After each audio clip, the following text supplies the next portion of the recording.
Hello, my dear friends. Welcome to 8th standard. So, before starting with first lesson of the 8th standard, let's continue or let's revise what we have learned in our previous standards. Okay. First, we understood that the human being entered into the mathematical world just by the first operation, which is the very basic operation, nothing but counting 1, 2, 3, 4. Right? And how human was counting? So, by using natural things which are available in the nature. First and the most efficient is fingers, trees, persons, whatever is available in the nature, human was counting by using those things, right? So the numbers which are possible to show in the nature are called as natural numbers. For examples, we can show 5 boys, 3 girls, 2 rivers, anything like that, okay? 25 eggs, whatever. So the numbers which are possible to show in the nature are called as natural numbers that we learned. It was quite possible to do mathematical operations like addition, subtractions, just holding 5 fingers, holding these 2 fingers, so 5 minus 2, 3, such kind of things are there. Drawing few lines, cutting few lines, adding few more lines, and then finally counting will give us operation of addition. Such kind of operations was possible with natural numbers, right? But the problem with natural numbers was that to show each and every number, human was showing various kind of symbols. For example, in our Vedic mathematics or in our Vedic culture, we are showing 1, 2, 3, 4, right? Romans were showing I, double I, triple I, and various, and Greeks were showing alpha, beta, gamma, like such kind of symbols were there to show the numbers. But the problem with such kind of number set was that it was very limited. Then what happened? A great mathematician from India, Mr. Acharya, sorry, instead of saying Mr. I'll say Acharya Brahmagupta, he invented zero, and because of this zero, the symbols which we have to use to represent numbers are reduced. Now, only just by using 10 symbols.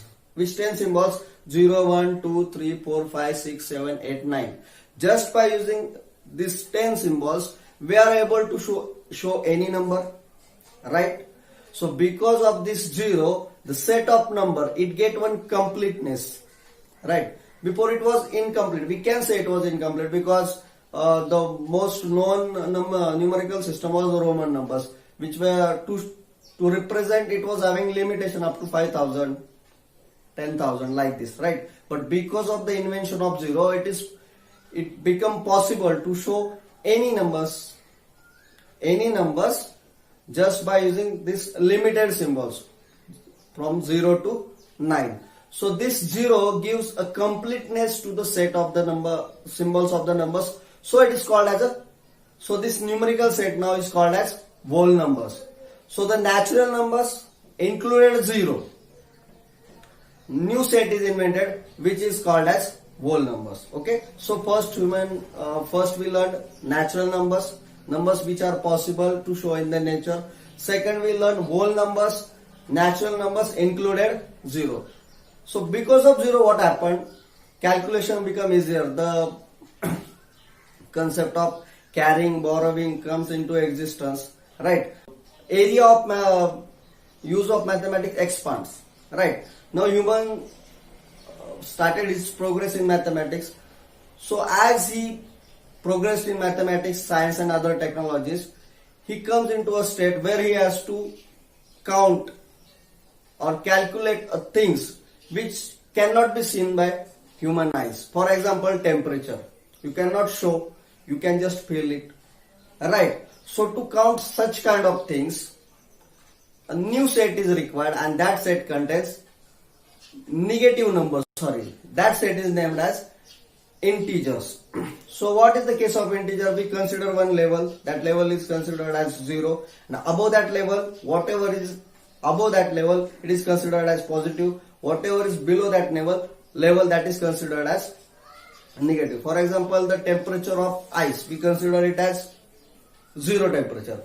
And the temperature of the things which are having more than the temperature of ice are called as positive degree temperatures things, and the temperature of the things which are having temperature less than the temperature of ice are called as negative temperatures, right? So with the progress of the human being, new new set of numbers comes into existence where we are able to calculate things which we cannot see by our eyes, right? And that set is called as integers.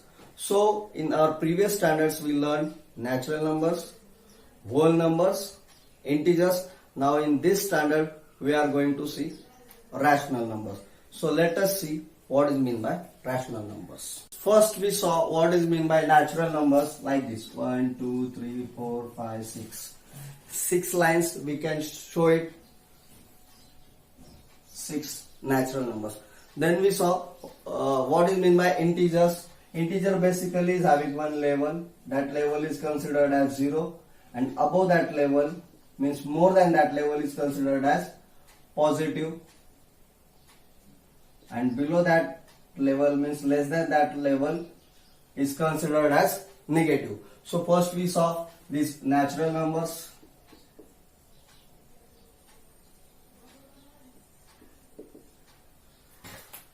Then after natural numbers we saw plus 0, which is equals to whole numbers. So first was when invented natural numbers, then invented 0, and the set of number is completed, so it is called as whole numbers. Then we saw integers. Now let us see what is meant by rational numbers. So rational number is nothing but a number which can be shown as m upon n. A number which can be shown as m upon n. M upon n means a number which we can show as fraction. M is the numerator, n is the denominator. So a number which can be shown as m upon n, where m and n are integers. M and n are integers, means m can be any number from this integers number set, any positive number or any negative number, right? Where m and n are integers. N also can be any number from this positive number set or any number from this negative number set, and n is not equals to 0. The only exception is this denominator of the number should not be 0. Clear? Means suppose I write this number 5 upon 2. Is this 5 integer? Yes. Is this 2 integer? Yes. Is this denominator equals to 0? No. Means this is a rational number. Clear? Let us see one more example. Minus 3 upon 2. Is it a rational number? Numerator and denominator, are they integers? Yes. Is the denominator equals to 0? No. Means this is a rational number. So our condition is numerator and denominator should be integers and denominator should not be 0. Let us see one more example. Minus 3 upon minus 7. Is it a rational number? Yes, because both numerator and denominators are integer and denominator is not equals to 0. Let us see next example. 5 upon 0. Is it a rational number? Are numerator and denominator equal integers? Yes, but this denominator is 0, and what is our condition? Denominator should not be equals to 0. So this n is 0, so this is not a rational number. Now let us see one more example. Minus 9 upon 0. Is it a rational number? The answer is no, because denominator is equals to 0. Now let us see one more example. 0 upon 11. Is it a rational number? M and n. What is the condition? N should not be 0. Is it mentioned that m also should not be 0? No. Means its numerator can be 0, but denominator cannot be 0. So is it a rational number? Yes, because its denominator is not equals to 0. Okay. Then what will be the answer of this number? I want you to answer this question in the comment section, because I have taught you what is the answer after dividing a number by 0. So that's all for today's video, as it is your first lecture. So I'll try to keep it as minimum as possible. Best of luck for your whole academy.